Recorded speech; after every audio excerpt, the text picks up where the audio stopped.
ঈদযাত্রাকে কেন্দ্র করে মহাসড়কগুলোতে যানবাহনের চাপ বাড়ছে। তবে এখন পর্যন্ত স্বস্তি নিয়েই বাড়ি ফিরছে ঘরমুখো মানুষ।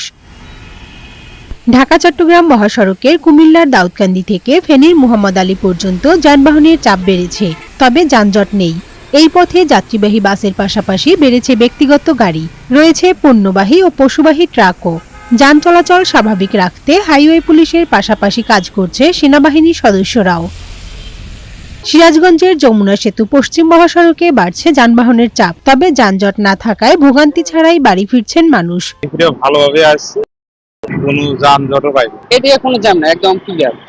ঈদযাত্রায় ঢাকা টাঙ্গাইল যমুনা সেতুর মহাসড়কে অন্যান্য দিনের চেয়ে যানবাহনের চাপ বেড়েছে। স্বাভাবিক সময়ের চেয়ে দ্বিগুণ গাড়ি চলাচল করছে এ সড়কে। ভোরের দিকে যমুনা সেতুতে দুর্ঘটনা ও গাড়ি বিকল হওয়ায় কিছুক্ষণের জন্য যানজটের সৃষ্টি হয়, তবে নেই চিরচেনা ভোগান্তি। আধা ঘন্টা ধরে দাঁড়ায় আছে, কোনো গাড়ি পাচ্ছে না। গাড়ি দাঁড়াইতেছে কিন্তু ভাড়া চাইতেছে বেশি। গাড়ি আবু কইলে তো 20 মিনিটের কথা 1 ঘন্টা হলো। এদিকে পদ্মা নদীর পানি বৃদ্ধির ফলে দৌলতদিয়ায় 7 নম্বর ফেরিঘাট সাময়িক বন্ধ রয়েছে, তবে 3 ও 4 নম্বর ফেরিঘাটে যানবাহন চলাচল অব্যাহত রয়েছে। কানিজ নুসরাত, বৈশাখী সংবাদ।